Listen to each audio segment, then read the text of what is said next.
All right, what I want to talk about today is taking money from the company.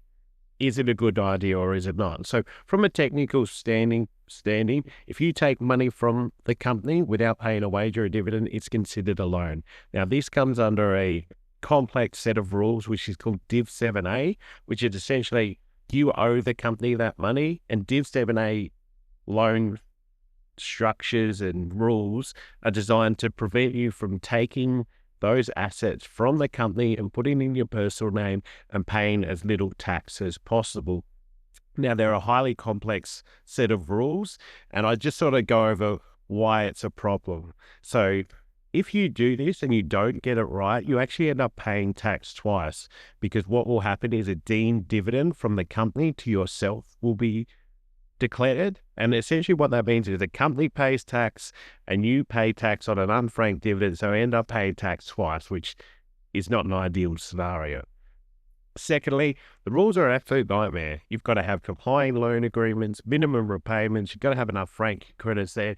It just creates a complex set of issues that you've now got to keep track of.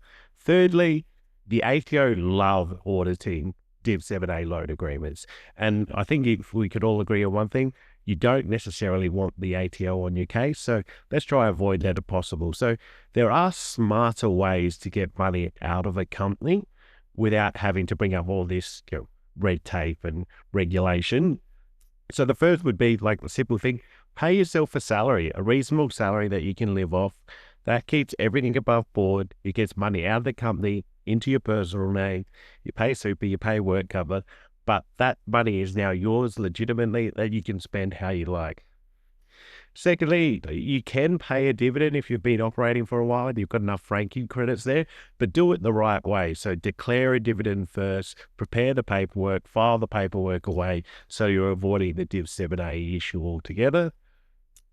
Thirdly, if you've paid for some business or company expenses personally and you want to reimburse yourself, you can do that. You just got to go about it the right way.